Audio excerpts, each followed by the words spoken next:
बहुत कुछ दिया है, उनके नाम भी बहुत सारे अवार्ड है, लेकिन जब वो जिंदगी के आखिरी लम्हात में थे, उन आखिरी लम्हात में इस बदबूदार निजाम ने उन्हें क्या दिया? सबसे पहली तो बात यह कि उमर शरीफ साहब,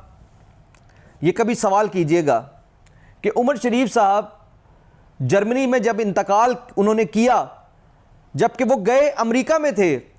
उनका इंतकाल जर्मनी में क्यों हुआ? जब मैं इस कहानी को आपके सामने रखूंगा तो आपको अंदाजा होगा कि किस हद तक हम बेहिस लोग हैं। हमने क्या, हम तो खैर बेहिस लोग नहीं है, हमारा ये निज़ाम, हमारा ये सियासी निज़ाम कितना बेहिसी का है कि एक शख्स जो कि बदतरीन जिंदगी और मौत की कश्मकश में है, हर उसका लम्हा मौत की तरफ जा रहा है, और उस मौके पर भी हमारी सियासत और हमारे इस निज़ाम ने उस शख्स का मजाक उड़ाया। उमर शरीफ साहब जब, आपको बताऊं कि आर्ज़ कल्ब में मुब्तला हुए, उनका हालत क्रिटिकल हुई और इस सिलसिले में मीडिया में ये बात आनी शुरू हुई, और उसके बाद उनके डायलिसिस भी हो रहे थे, उनके गुर्दे फेल हो चुके थे और बीमारियां थी, और इस मौके पर वसीम बादामी साहब ने इस पे बड़ा किरदार अदा करते हुए उनकी हालत जो एक्चुअल थी, क्रिटिकल हालत दुनिया के सामने लाई, जिस पर किसी को कोई तौफीक नहीं हुई कि उमर शरीफ साहब की इस हालत के लिए उनको इलाज बेहतर अंदाज में फराहम करने के लिए कोई इकदाम किए जाएँ।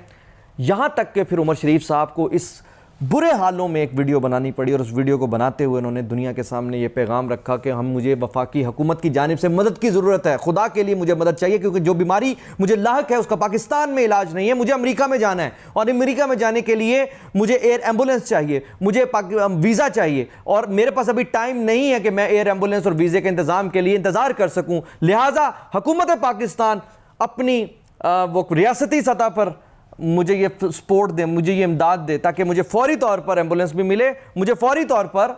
वीज़ा भी मिल जाए और मैं अमेरिका में जाके अपना इलाज करवा दूं। लेकिन वफाकी हुकूमत की जानिब से वादा किया गया, कोशिश की गई, अब आती है, कब आती है, आज आती है, कल आती है, करते करते टाइम गुजर रहा है। देखें, समटाइम टाइम इंपॉर्टेंट होता है, टाइम क्रिटिकल था। एक शख्स डायलिसिस में था, एक शख्स इंतहाई क्रिटिकल हालत में आईसीयू में पड़ा है और अमेरिका जाने के लिए दुहाइयां दे रहा है। लोगों ने शायद सोचा कि उन्हें शायद पैसों की इमदाद की जरूरत है, पैसों की उन्हें कमी नहीं थी, उन्होंने बहुत पैसा कमाया था। कमी इस बात की थी कि उनके पास टाइम नहीं है भाई, रियासत मदद करे एयर एम्बुलेंस लाने और वीजा लगवाने के लिए, वरना प्राइवेटली भी एयर एम्बुलेंस आ जाती, वीजा लग जाता, लेकिन उसके लिए टाइम चाहिए। लेकिन वफाकी हुकूमत की जानिब से उनकी मदद नहीं की जा सकी, जिस पर सिंध हुकूमत की जानिब से कहा गया कि हम आपकी मदद करते हैं, हम आपके लिए एयर एम्बुलेंस लाते हैं, और एयर एम्बुलेंस भी आ जाएगी, और उसके बाद आपके अखराजात भी जो होंगे वो हम बर्दाश्त करेंगे। इस पर थोड़ी सी लोगों को उम्मीद हुई, उमर शरीफ साहब के घर वालों को उम्मीद हुई। लेकिन आप ये देखिए कि एक ऐसे वक्त में जब एक लम्हा भी कीमती है, वहाँ इतना टाइम ज़ाया हो गया वफाकी हुकूमत के पीछे चलते चलते। जब फिलिपाइन से एयर एम्बुलेंस आई, उस वक्त उमर शरीफ साहब की हालत बिगड़ चुकी थी, जिसकी वजह से एक अजीब सी टेंशन पैदा हो गई। आपको ये बताएं कि एयर एम्बुलेंस बेसिकली एक चलता फिरता हवा में उड़ता हॉस्पिटल है।